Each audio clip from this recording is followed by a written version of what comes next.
آج ہمارے پاس ایک ایسی کہانی ہے جو واقعی غیر معمولی ہے۔ ایک ایسے شخص کی کہانی جس کی زندگی آپ سمجھیں کہ ایک اندھیری سرنگ جیسی تھی، جرائم، منشیات، تشدد، اور پھر ایک بالکل غیر متوقع موڑ آتا ہے جو اسے ایک نئی سمت میں لے جاتا ہے۔ تو آج ہم اسی تبدیلی کے سفر کا ذرا گہرائی سے جائزہ لے رہے ہیں۔ جی بالکل، اور یہ جائزہ جو ہے یہ عبدالرحیم مکاتی کے ایک انٹرویو پر مبنی ہے، یوٹیوب چینل ٹوورڈز ایٹرنٹی پر۔ اچھا، تو یہ ذرائع ہمیں دکھاتے ہیں کہ کیسے ایک انسان کی زندگی میں اتنی بڑی ڈرامائی تبدیلی آ سکتی ہے۔ ہم صرف واقعات نہیں دیکھیں گے بلکہ کوشش کریں گے سمجھنے کی کہ اس تبدیلی کے پیچھے کیا تھا، محرکات کیا تھے۔ ہاں بالکل، اور کیا اسباق ہیں اس میں۔ مقصد یہی ہے کہ وہ کیا عوامل تھے جنہوں نے یہ تبدیلی ممکن بنائی، مشکلات کیا آئیں، جی، اور سب سے اہم، اس پوری کہانی سے ہم کیا سیکھ سکتے ہیں۔ تو آئیے کھولتے ہیں اس دلچسپ کہانی کو۔ ضرور۔ تو شروع کرتے ہیں عبدالرحیم مکارتھی کے ماضی سے۔ ان کی پرورش ہوئی ایک آئرش امریکن کیتھولک گھرانے میں۔ جی، وہ خود بتاتے ہیں کہ بچپن سے ہی کافی شرارتی تھے، اتنے کہ دوسری جماعت میں ہی کیتھولک اسکول سے نکال دیے گئے تھے۔ یعنی شروع سے ہی تھوڑا باغیانہ مزاج تھا۔ لگتا تو یہی ہے۔ اور پھر ماحول کا بھی اثر ہوتا ہے۔ وہ بتاتے ہیں کہ آئرش امریکن کمیونٹی میں شراب نوشی بہت عام تھی، تو کم عمری میں ہی وہ اس طرف آ گئے۔ پھر دوستوں کا دباؤ، خود ایتھلیٹ ہونے کے باوجود کول لگنے کے چکر میں چرس، سگریٹ، یہ سب شروع کر دیا۔ ہاں، یہ تو اکثر ہوتا ہے اس عمر میں، لیکن ان کے لیے یہ صرف یہاں تک نہیں رکا نا۔ نہیں، بالکل نہیں، یہ تو بس شروعات تھی۔ وہ جلد ہی منشیات فروشی ڈرگ ڈیلنگ میں پڑ گئے۔ اوہو۔ ان کا ایک قریبی دوست تھا جو پہلے سے اس کام میں تھا، اور اس دوست کا کزن، وہ بتاتے ہیں، قتل کے جرم میں عمر قید کاٹ رہا تھا۔ ارے باپ رے، تو یہ کوئی چھوٹا موٹا معاملہ نہیں تھا۔ نہیں، بالکل نہیں، یہ سنجیدہ خطرناک ماحول تھا۔ اور پھر وہ خواہش کے مہنگے کپڑے ہوں، گاڑیاں ہوں، ایک خاص امیج ہو، اس نے انہیں اور دھکیل دیا اس طرف۔ اور اس امیج کی قیمت کیا تھی؟ ظاہر ہے یہ محفوظ تو نہیں ہوگا۔ بالکل نہیں، قیمت بہت زیادہ تھی، خطرات ہی خطرات، حریف گروہوں سے لڑائیاں، جھگڑے، یہ روز کا معمول تھا۔ روز کا معمول؟ جی، ایک موقع پر تو حالات اتنے خراب ہو گئے کہ انہیں اپنی جان بچانے کے لیے اسکول میں پستول لے کر جانا پڑا۔ اسکول میں پستول؟ جی، ان کے دوست نے پستول دیتے ہوئے کہا، either it's gonna be you or it's gonna be them، یا تم رہو گے یا وہ۔ اللہ، یہ کیا زندگی تھی! یہ ان کی حقیقت تھی۔ 11ویں جماعت تک آتے آتے انہوں نے اسکول جانا ہی چھوڑ دیا۔ تو یہ سب چل رہا تھا، لیکن کیا انہیں کبھی احساس ہوا کہ یہ راستہ کہاں جا رہا ہے؟ ہاں بالکل، کہیں نہ کہیں یہ خیال آنے لگا تھا کہ اس راستے کے دو ہی انجام ہیں، یا تو جیل یا پھر موت۔ ایک واقعہ خاص طور پر وہ بتاتے ہیں جس نے انہیں ہلا دیا۔ وہ نشے میں تھے اور ان کا سامنا ایک دشمن سے ہو گیا، اور وہ اپنی حفاظت بھی نہیں کر پائے۔ وہ شخص ان پر حاوی ہو گیا، لیکن بقول ان کے ترس کھا کر چھوڑ گیا۔ اس وقت انہیں اپنی بے بسی کا، اپنی کمزوری کا شدید احساس ہوا۔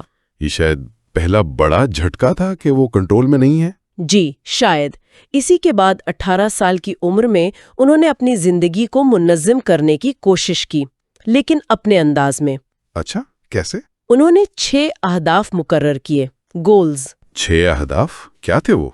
دلچسپ بات یہ ہے کہ زیادہ تر اہداف اسی مجرمانہ زندگی کو بہتر بنانے کے تھے، جیسے اپنے غیر قانونی کام بڑھانا، اچھی گاڑی، گھر، اپنا اثر و رسوخ بڑھانا۔ اچھا، راستہ بدلنے کا نہیں سوچا، اسی کو بہتر کرنے کا سوچا۔ بالکل۔ 5واں ہدف تھا صحت بہتر کرنا، اور چھٹا ہدف تھا زیادہ مذہبی بننا۔ یہ دلچسپ ہے، مذہبی بننا، جرائم بھی اور مذہب بھی۔ ہاں، لیکن ان کا تصور جو تھا مذہب کا، وہ خود کہتے ہیں مافیا فلموں جیسا تھا۔ اچھا، کہ ہفتے بھر گناہ کرو، اتوار کو چرچ جاؤ، کچھ پیسے دے دو، بس گناہ دھل گئے۔ ایک قسم کی وہ انشورنس پالیسی سمجھیں۔ حقیقی روحانیت نہیں، بس ایک کھانا پوری۔ جی۔ اور صحت کی فکر بھی ایک واقعے کے بعد زیادہ ہوئی۔ کون سا واقعہ؟ وہ بتاتے ہیں کہ ایک لڑائی کے بعد پولیس سے بچنے کے لیے بھاگ رہے تھے، تو سگریٹ نوشی کی وجہ سے ان کا سانس پھول گیا۔ وہ جو کبھی ایتھلیٹ تھے اب ٹھیک سے بھاگ بھی نہیں پا رہے تھے۔ انہیں لگا کہ وہ جسمانی طور پر کمزور ہو گئے، تو یہ چیز بھی انہیں پریشان کر رہی تھی۔ موت کا خوف، کمزوری کا احساس۔ جی، یہ سب چیزیں مل کر انہیں سوچنے پر مجبور کر رہی تھیں۔ تو یہاں سے کہانی میں وہ اہم موڑ آتا ہے نا، اسلام والا۔ بالکل۔ ایک دن وہ اپنے اسی دوست سے ملنے گئے جو ان کا پارٹنر ان کرائم تھا۔ اچھا، وہ گھر پر نہیں تھا، تو اس کے والد نے، جو افریقی امریکن تھے، انہیں کہا کہ بیسمنٹ میں انتظار کر لیں، وہیں وہ لوگ اکثر ملتے تھے۔ ٹھیک۔ اور یہی وہ لمحہ تھا، بیسمنٹ میں دوست کے والد بیٹھے تھے، وہ مسلمان تھے، وہ قرآن کی تلاوت سن رہے تھے، ساتھ میں انگریزی ترجمہ بھی چل رہا تھا۔ اچھا، تو یہ پہلی بار تھا کہ انہوں نے قرآن سنا، شاید براہ راست اس طرح پہلی بار۔ اور ان کے ذہن میں وہ کہتے ہیں میلکم ایکس کا نام پہلے سے تھا۔ Malcolm x? جی، وہ مشہور افریقی امریکن رہنما جنہوں نے جیل میں اسلام قبول کیا تھا۔ تو میلکم ایکس کی وجہ سے اسلام کے بارے میں ایک ہلکا سا تجسس ان کے اندر پہلے سے موجود تھا۔ تو اس تجسس کی وجہ سے انہوں نے ہمت کی؟ جی، انہوں نے دوست کے والد سے پوچھا کہ کیا وہ اسلام کے بارے میں کچھ سوال پوچھ سکتے ہیں۔ اور پہلا سوال کیا تھا؟ پہلا سوال ہی بڑا غور طلب تھا۔ انہوں نے پوچھا، کیا ایک سفید فام شخص مسلمان ہو سکتا ہے؟ اوہ، یہ سوال کیوں؟ اس وقت امریکہ میں نیشن آف اسلام کا کافی اثر تھا، اور ان کا ایک تاثر یہ تھا کہ اسلام شاید صرف سیاہ فام لوگوں کے لیے ہے۔ اچھا، تو یہ غلط فہمی تھی؟ جی، تو دوست کے والد یہ سن کر مسکرائے۔ انہوں نے کہا، بالکل، تمہارا رنگ کالا ہو، سفید، بھورا، گلابی، کوئی فرق نہیں پڑتا، اسلام تو سب کے لیے ہے۔ یہ جواب سن کر کیسا لگا ہوگا انہیں؟ وہ کہتے ہیں یہ ایک مثبت جھٹکا تھا۔ پھر دوست کے والد نے انہیں اسلام پر کچھ کتابیں دیں۔ کتابیں؟ یہ تو اچھی بات ہوئی ہے۔ ہاں، اور یہاں ایک اور دلچسپ بات وہ بتاتے ہیں کہ اس گینگسٹر لائف سٹائل کے باوجود وہ اور ان کے دوست پڑھتے تھے۔ اچھا، کیا پڑھتے تھے؟ لیکن پڑھتے کیا تھے؟ سن تزو کی دی آرٹ آف وار، میکیاویلی کی دی پرنس، مطلب طاقت، حکمت عملی والی کتابیں۔ تو پڑھنے کی عادت تھی، بس مواد اب مختلف ملنے والا تھا۔ بالکل۔ تو کیا انہوں نے فوراً کتابیں پڑھ لی؟ نہیں، فوراً نہیں، کتابیں مل گئیں، لیکن زندگی ویسے ہی چلتی رہی۔ پھر ایک اور واقعہ ہوا جو شاید فیصلہ کن تھا۔ ایک اور واقعہ؟ جی، وہ گاڑی چلا رہے تھے، لائسنس پہلے ہی سسپینڈڈ تھا، اور گاڑی میں چرس بھی پی رہے تھے کہ ایکسیڈنٹ ہو گیا۔ اوہ خدایا، یہ تو بری طرح پھنس گئے۔ بالکل، انہیں فوراً یقین ہو گیا کہ بس اب پولیس آئے گی اور وہ سیدھا جیل جائیں گے۔ حالات بہت خراب تھے۔ لیکن پولیس آنے میں بہت دیر ہوئی، غیر معمولی تاخیر۔ اچھا؟ انہیں لگا جیسے یہ کوئی اشارہ ہے، کوئی مہلت ملی ہے۔ انہوں نے گاڑی وہیں چھوڑی اور بھاگے۔ جی، قریبی جنگل میں۔ وہ اس منظر کو کسی فلم کی طرح بتاتے ہیں، اندھیرے میں بھاگنا، درختوں سے ٹکرانا، بعد میں پولیس کے کتے، ہیلی کاپٹر، لیکن وہ بچ نکلے۔ یہ تو واقعی فلمی سین لگتا ہے۔ جی، یہ فرار بھی ان کے لیے ایک اور ویک اپ کال تھا۔ تو اس واقعے کے بعد کیا ہوا؟ اس کے بعد وہ کچھ عرصے کے لیے بغیر گاڑی کے تھے، اپنے دادا دادی کے گھر پر۔ وقت نہیں گزر رہا تھا، شدید بوریت تھی۔ اور اسی بوریت میں انہیں وہ کتابیں یاد آئیں جو دوست کے والد نے دی تھیں۔ جی، انہوں نے ایک کتاب اٹھائی، دی ریلیجن آف ٹروتھ، اور بقول ان کے ایک ہی نشست میں پوری پڑھ ڈالی۔ پوری کتاب ایک ہی بار میں؟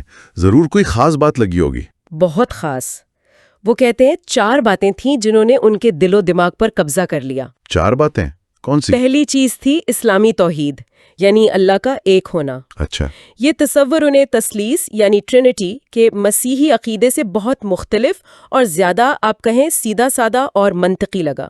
خاص طور پر وہ پادری کے سامنے اعتراف گناہ والا معاملہ۔ بالکل، کیتھولکزم میں پادری کے سامنے گناہوں کا اعتراف کرنا پڑتا ہے جو انہیں ہمیشہ سے ناگوار گزرتا تھا۔ اسلام میں یہ خیال کہ آپ براہ راست خدا سے بات کر سکتے ہیں، معافی مانگ سکتے ہیں، بیچ میں کوئی نہیں، یہ انہیں بہت طاقتور لگا۔ یہ تو ہوئی پہلی بات۔ دوسری کیا تھی؟ دوسری بات تھی نماز سے پہلے صفائی اور پاکیزگی کا اہتمام۔ صفائی؟ جی، استنجا یعنی طہارت کے لیے علیحدگی اختیار کرنا، بیٹھ کر پیشاب کرنا تاکہ کپڑوں پر چھینٹیں نہ پڑیں، اور پانی کا استعمال۔ اچھا، یہ بات انہیں اہم لگی۔ بہت۔ وہ بتاتے ہیں کہ انہیں بچپن سے پبلک یورینل میں دوسروں کے ساتھ کھڑے ہو کر پیشاب کرنا عجیب لگتا تھا۔ پانی سے صفائی کا تصور انہیں بہت مہذب، بہت صاف ستھرا لگا۔ انہوں نے ایک لانڈری والی خاتون کی کہانی بھی سنی یا پڑھی کہ کیسے اس نے ایک مسلم طالب علم کے کپڑوں کی صفائی دیکھ کر اسلام میں دلچسپی لی تھی۔ تو یہ چھوٹی چھوٹی باتیں بڑا اثر کر گئیں۔ صحیح۔ تیسری بات کیا تھی؟ تیسری بات تھی اسلام کا منظم ڈھانچہ اور نظم و ضبط، ڈسپلن۔ ڈسپلن کس طرح؟ اسلام کے 5 ستون، شہادت، نماز، زکوٰۃ، روزہ، حج، اور پھر حلال اور حرام کی واضح حدود۔ جی۔ انہیں لگا کہ یہی وہ چیز ہے جس کی انہیں اپنی بے لگام زندگی کو قابو میں لانے کے لیے ضرورت تھی۔ یہ وہی ڈسپلن تھا جس کی تلاش میں وہ کبھی مرینز میں جانے کا سوچ رہے تھے۔ اچھا، تو یہ انہیں اسلام میں نظر آیا؟ جی بالکل، انہیں میلکم ایکس کی کہانی میں بھی یہی نظم و ضبط نظر آیا تھا۔ ٹھیک ہے، اور چوتھی بات؟ چوتھی بات جو شاید سب سے اہم تھی وہ یہ کہ کتاب میں واضح تھا کہ صرف ایمان کا دعویٰ کافی نہیں، اعمال بھی ضروری ہیں۔ مطلب نجات کے لیے، بخشش کے لیے آپ کو اچھے کام کرنے ہوں گے، برائی سے بچنا ہوگا، یہ نہیں کہ بس کہہ دیا اور ہو گیا۔ یہ انہیں مسیحیت سے مختلف لگا؟ جی، مسیحیت کے اس عام تصور سے کہ حضرت عیسیٰ نے صلیب پر جان دے کر سب کے گناہوں کا کفارہ ادا کر دیا، اب صرف ایمان لانا کافی ہے۔ انہیں اسلامی تصور زیادہ منصفانہ لگا، زیادہ عملی، کہ آپ اپنے اعمال کے خود ذمہ دار ہیں۔ تو یہ 4 باتیں تھیں: توحید، صفائی، نظم و ضبط اور عمل کی اہمیت۔ جی، ان چاروں نے مل کر ان کے ذہن میں تصویر بالکل صاف کر دی۔ کتاب ختم کرتے ہی ان کے سارے شک دور ہو گئے۔ اور انہوں نے فیصلہ کر لیا؟ فوراً اسی وقت فیصلہ کیا کہ مسلمان ہونا ہے۔ اگلے ہی دن جمعہ تھا، ان کے دوست کے والد انہیں واشنگٹن ڈی سی کے اسلامک سینٹر لے گئے۔ اور وہاں انہوں نے کلمہ پڑھ لیا؟ جی، باقاعدہ طور پر کلمہ شہادت پڑھا۔ وہ بتاتے ہیں کہ وہ بہت نروس تھے، گھبرا رہے تھے عربی الفاظ ادا کرنے سے۔ ظاہر ہے، نئی زبان۔ جی، لیکن جب انہوں نے پڑھا تو وہ کہتے ہیں الفاظ زباں پر شہد کی طرح اترے۔ واہ! اور انہیں لگا جیسے سینے سے کوئی بہت بڑا بوجھ اتر گیا ہو۔ سبحان اللہ۔ وہاں جو دوسرے مسلمان تھے انہوں نے انہیں گلے لگایا، مبارکباد دی۔ انہیں ایک کمیونٹی کا، اپنائیت کا زبردست احساس ہوا۔ یہ تو قبول اسلام تک کی کہانی ہوئی، لیکن اس کے بعد کی زندگی، گھر والوں کا رد عمل کیا تھا؟ وہ تو کیتھولک تھے۔ ہاں، یہ بھی دلچسپ ہے۔ وہ بتاتے ہیں کہ ان کے گھر والے ان کے مسلمان ہونے پر خوش ہوئے۔ خوش ہوئے؟ جی، لیکن اسلام کی وجہ سے نہیں، بلکہ اس تبدیلی کی وجہ سے جو ان میں آئی تھی۔ اچھا۔ ان کا رویہ بدل گیا، عادات بدل گئیں۔ ان کے دادا جو ورلڈ وار 2 کے فوجی تھے، وہ اپنے دوستوں کو فون پر بتاتے تھے کہ پتہ نہیں یہ مسلمان کیا کرتے ہیں، ان کی کوئی مسجد ہے، قرآن ہے، پر جو بھی ہے مجھے پسند ہے کیونکہ میرا پوتا بدل گیا ہے، اب اچھا لڑکا بن گیا ہے۔ واہ! تو تبدیلی خود بول رہی تھی۔ بالکل۔ لیکن یہ تبدیلی برقرار رکھنا، خاص طور پر پرانی زندگی، پرانے دوستوں کو چھوڑنا، یہ آسان تھا؟ نہیں، یہ سب سے بڑا چیلنج تھا، سب سے مشکل۔ وہ کہتے ہیں اسلام قبول کرنے کے بعد تقریباً 1.5 مہینے تک ان کی طبیعت بہت خراب رہی۔ طبیعت خراب مطلب جسمانی طور پر؟ انہیں متلی ہوتی تھی، قے آتی تھی، لیکن یہ اصل میں نفسیاتی جنگ تھی۔ دل بار بار پرانی دوستیوں، پرانے ماحول کی طرف کھنچتا تھا، گناہ کی کشش تھی۔ تو انہوں نے کیا کیا؟ وہ خود کو زبردستی مسجد لے جاتے، مسلمانوں کے ساتھ وقت گزارتے۔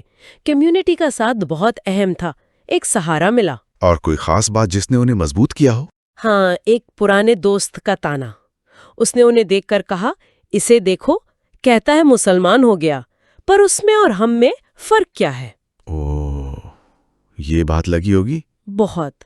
انہیں احساس ہوا کہ صرف نام بدلنے یا کلمہ پڑھنے سے نہیں ہوگا، انہیں واقعی بدلنا ہے تاکہ فرق نظر آئے۔ اس بات نے انہیں بہت عزم دیا۔ اور پھر انہوں نے دوسروں کو بھی اسلام کی دعوت دینا شروع کی؟ جی، اور سب سے پہلے کسے دعوت دی؟ کسے؟ اپنے اسی قریبی دوست کو جس نے انہیں ان سارے برے کاموں سے متعارف کرایا تھا۔ اچھا، یہ تو بڑی ہمت کی بات ہے۔ جی، اور اللہ کا کرم کہ وہ دوست بھی مسلمان ہو گیا۔ الحمدللہ۔ اگرچہ وہ کہتے ہیں کہ اس کا سفر اور اس کے چیلنجز ان سے مختلف رہے۔ اور گھر میں کسی اور کو؟ انہوں نے اپنی دادی کو بھی دعوت دی، ان کے پاس بیٹھ کر اونچی آواز میں قرآن پڑھتے، انہیں اسلام، حضرت عیسیٰ کے بارے میں بتاتے، اور ان کی دادی نے بھی مرنے سے پہلے کلمہ پڑھ لیا۔ ماشاءاللہ۔ یہ تو بہت بڑی کامیابی ہے۔ جی دعوت کے حوالے سے کوئی اور دلچسپ واقعہ انہوں نے بتایا؟ ہاں، ایک بہت ہی منفرد واقعہ سنایا انہوں نے۔ کویت میں تھے، ایک خاتون نے رابطہ کیا کہ اس کا 6 سال کا امریکی بیٹا اسلام قبول کرنا چاہتا ہے۔ 6 سال کا بچہ؟ جی، وہ بھی حیران ہوئے کہ اتنی چھوٹی عمر میں کیا فیصلہ کرے گا، لیکن جب وہ ملے تو حیران رہ گئے۔ کیوں؟ بچے کو اسلام کے بارے میں بہت کچھ پتا تھا، اس کے دوست مسلمان تھے، وہ اسکول میں اسلامیات کی کلاسیں لیتا تھا، اسے توحید، رسالت، بنیادی چیزوں کا علم تھا۔ 6 سال کی عمر میں؟ جی، اور اس کی ماں جو مسیحی تھیں، انہوں نے بھی بیٹے کی دلچسپی دیکھ کر خود تحقیق کی تھی اور اس کی مدد کر رہی تھیں۔ یہ تو غیر معمولی بات ہے۔ بہت۔ تو بچے نے کلمہ پڑھا اور پھر انہوں نے اور ان کے ساتھ ایک اور دائیا تھی، انہوں نے سوچا والدہ سے بھی بات کریں۔ اچھا۔ انہوں نے والدہ کو بھی دعوت دی اور انہوں نے بھی وہیں بیٹھے بیٹھے کلمہ پڑھ لیا۔ سبحان اللہ، ماں بیٹا ایک ساتھ؟ جی، ایک ساتھ مسلمان ہوئے۔ یہ واقعہ بتاتا ہے کہ ہدایت کیسے کب کس کو مل جائے کچھ کہا نہیں جا سکتا۔ واقعی عبد الرحیم مکارتھی کی کہانی حیران کن ہے۔ ایک تباہی کے دہانے سے واپسی، جرائم اور نشے کی تاریکی سے نکل کر ایمان، نظم و ضبط اور ایک بامقصد زندگی کی طرف۔ یہ واقعی امید دلاتی ہے۔ بالکل، اور ان کا پیغام بھی بہت اہم ہے، خاص طور پر غیر مسلموں کے لیے۔ وہ بہت زور دیتے ہیں اس بات پر کہ اسلام کو سمجھنے کے لیے میڈیا یا سنی سنائی باتوں پر بھروسہ نہ کریں۔ وہ کہتے ہیں جاؤ مسلمانوں سے خود ملو، ان سے پوچھو وہ کیا مانتے ہیں، خود تحقیق کرو۔ یہ بہت ضروری ہے۔ جی، ان کا ماننا ہے کہ اگر لوگ براہ راست معلومات لیں تو کم از کم غلط فہمیاں تو دور ہوں گی، چاہے کوئی اسلام قبول کرے یا نہ کرے۔ بالکل صحیح۔ تو یہ ساری گفتگو، یہ کہانی ہمیں سوچنے پر مجبور کرتی ہے کہ ہمارے پہلے سے بنے ہوئے خیالات یا دوسروں سے سنی ہوئی باتیں کس طرح ایمان یا مذہب یا کسی کی ذاتی تبدیلی جیسے گہرے معاملات پر ہماری سمجھ کو اثر انداز کرتی ہیں، ہے نا؟ جی بالکل، یہ بہت گہرا سوال ہے۔ اور اگر کوئی واقعی کسی معاملے کو سمجھنا چاہتا ہے تو اسے براہ راست غیر جانبدارانہ طریقے سے سمجھنے کے لیے کیا قدم اٹھانے چاہیے؟ یہ ایک سوال ہے جس پر غور کیا جا سکتا ہے۔